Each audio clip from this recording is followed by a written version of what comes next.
I'm going to draw you out of the cave. Kick and scream all you want, but you've been in there way too long, chained up, staring at the shadows on the wall, thinking they're real. But I just can't let you accept that anymore. This podcast is about enlightening you to new perspectives while reimagining what society can be if given a fresh start. All I can do is show you new perspectives. It's your job to analyze and adopt or discard them. I'd urge you not to go back into the cave, where it's safe and the shadows are familiar. But instead, step out with me because I'm here to show you what more there is to this magnificent world. Chris Matthieu is going to help us unplug from the matrix today as we talk about decentralized computing. Chris was the co-founder and CTO of OctoBlue, which is an IoT management system that was sold to Citrix in 2014. He is now the founder and CEO of a company called Computes, which is the world's first decentralized and distributed mesh computing platform, which he just sold to a really kind of cool company that does augmented reality, which you may or may not have heard of, called Magic Leap. He's now the Senior Director of Distributed Services there. This was one of the most fun discussions I've had, and Chris got really into it, which really excited me because he was so open to the idea and possibilities of creating a new society.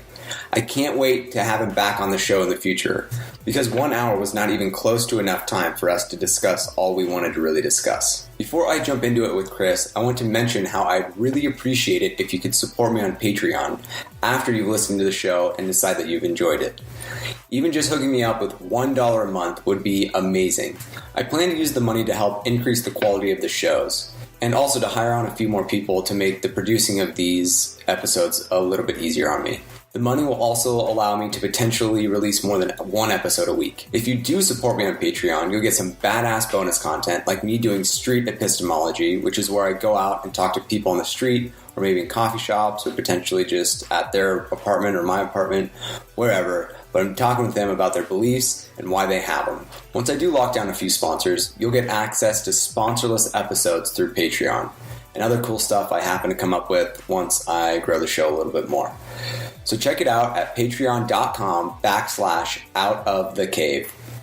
There will be a link in the show notes if you don't feel like remembering that. The last thing is, if you don't feel like donating money, I'd love you just as much, if not more, if you could just share this podcast with one friend you think might enjoy it, or leave a comment and or review. I really love feedback. It's how I get better. It's how I make these episodes as good as possible, and I want to provide the listener with the best experience I can. So send me feedback, shoot me an email, hit me up at @jptaxman24 on all social media platforms, or leave your feedback in a review. Let's now take our fourth step out of the cave with Chris Matthieu.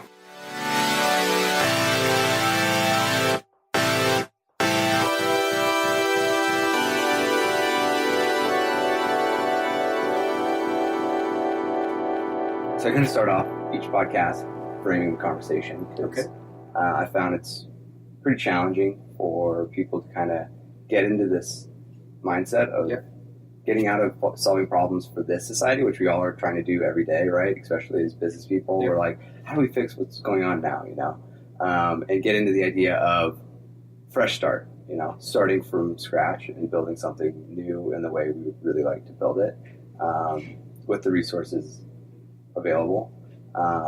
So I kind of talk about how, let's imagine that we've purchased an island off the coast of Fiji, and our goal is to create an optimized society fresh from start, meaning we'll rethink the culture, economic structure, educational systems, government systems, urban development, tech, all from the ground up, right? Imagine that I'm your client and I'm able to pay you whatever amount it will take to get the job done within a reasonable amount of time. We have a city nation wide Wi-Fi if needed. We'll get into that later, I'm sure, with whether or not we need Wi-Fi for the decentralized internet. And then the ability to manufacture all our own devices with whatever materials needed. A completely high-tech urban development. Anything within means, everything's connected. Everything's Internet of Things connected. Every car, self-driving. Things are just connected to the to the network. Yeah, probably renewable energy. Absolutely, yeah. Sustainability is Yeah. going to be the core thing. Yeah. Talk about that a bunch in this podcast for sure. The economic system is more of a free-flowing form of exchange than the pinnacle of what society is based on now. So it's more just about exchange of resources and not necessarily creating a profit-based society.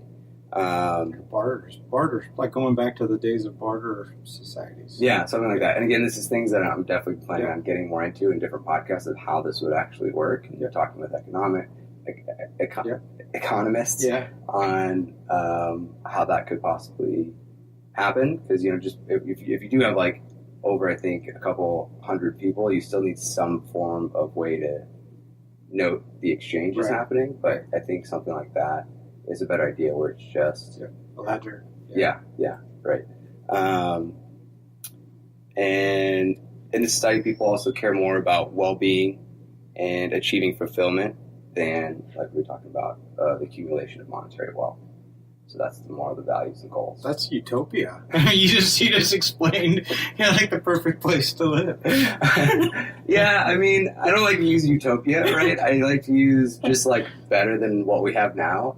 Like there's still going to be a ton of stuff going wrong. Like there's still people doing people things, being people, getting angry at each other. There's going to be conflicts. There's a lot of that too. Like talking about all this stuff, it's like, oh, it's perfect, but I really also want to be like very realistic about it. We're like, no, it's not. There's going to be a lot of problems that going to still need to be solved. But at least we can start from a place of, hey, this is where we want to be. We kind of all know and are all on the same page, or that's where we at least want to be. Yeah. Right. So with that, let's kind of get into our conversation about, how important is it to create a decentralized internet for this society to operate on? Like, because especially if it's going to be highly tech-based, where, you have cars connected to it, like we're kind of going with now in the United States, but, in the society, we will have it where most things are going to be connected to the network, the internet, and things we need to talk to each other. Yep. So, I mean, if you kind of think about it in that context, if everything could compute, think about that. If everything could connect to one another across this island-wide Wi-Fi, everything could communicate peer-to-peer with one another. If everything could compute with one another and get to the point where there's micropayment-like ledger transactions included in the mix, you would essentially not need any computing like data center infrastructure, which is a waste of money to supply, a waste of energy to power. Yeah. If everything could compute and communicate together, that's from the driverless vehicles to your mobile device in your pocket to your laptop.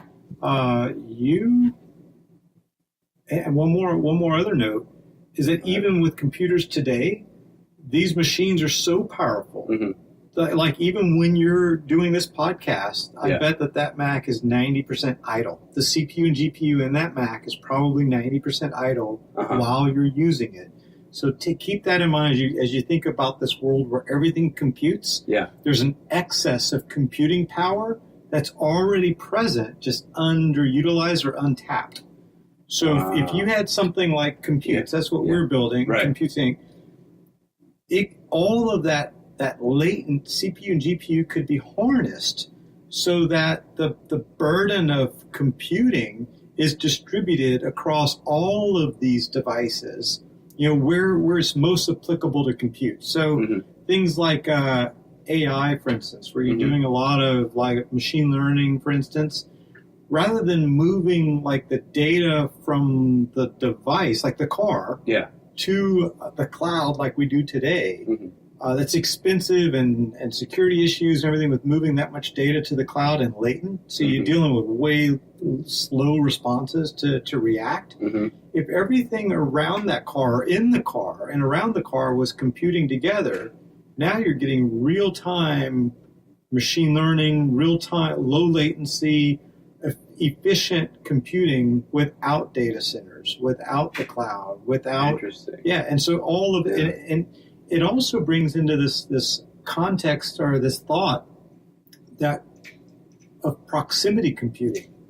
What if these machines knew as they were close to each other that they swarmed and joined smaller little micro networks or nano networks that could join together to solve some unique processing power or micropayment transaction locally together. So like you could, as you get into the car, your mobile device, the car's systems automatically start communicating and computing together, where you've got this concept of proximity. And say, for instance, the car, as the car would find a parking meter, now the parking meter has a computer inside of it, even if it's a Raspberry Pi or something small. Yeah. Now the car and the parking meter, the car and the toll bridge, the car and the parking garage are all communicating and computing and doing micropayment transactions together. Interesting. Without a database, without a central cloud computing infrastructure to maintain. Now, what does that mean for, obviously security is, I'm sure, one of the biggest questions you get when it comes to that is, how do you make sure that some of these devices that when you go up to someone else's car, just not in like even in a, why did I lose my train of thought? Well, I mean, hold on, real quick. I'm sorry. Yeah. So not in the sense of like, oh, someone's going to come and steal my car because my phone connects to it and that's maybe my key or whatever. But just in like a simple like, hey, I don't want my music syncing to that person's car when I go up next to it. Like, or am I completely off base with that question? No, I think it's spot on, and I think that's a huge concern. In fact, I would venture to say that that's an incentive from switching from centralized, internet to decentralized internet that we're talking about today. Everything becomes peer-to-peer.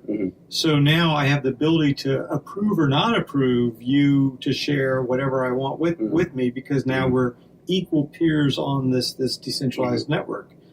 What that also means is, like in today's world, every time there's a breach, it's so simple for hackers to breach a database and steal millions of credit card data information.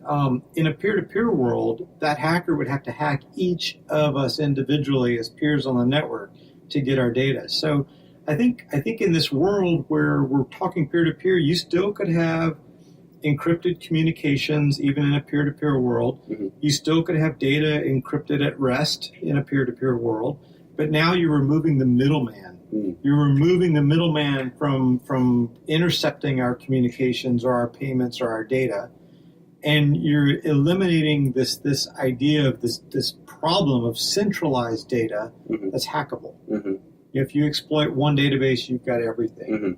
And it's not as easy to do in a decentralized world. So I would say that security is even more, it's even more secure in a decentralized peer-to-peer environment. Interesting. That's really cool.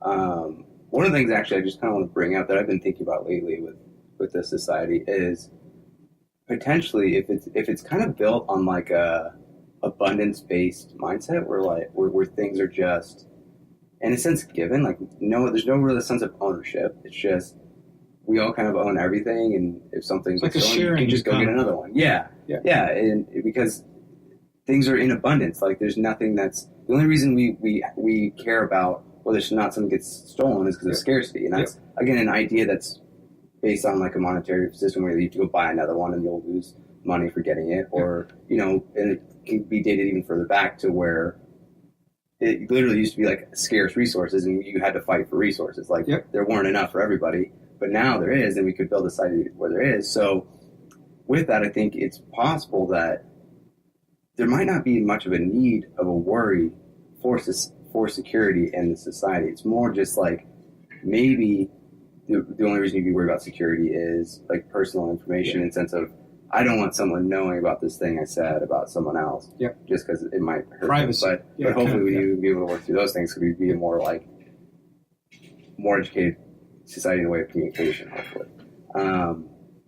But I think that's a really cool idea. Another thing that really struck me when you were talking about the cars and phones and things talking to each other was the image I got was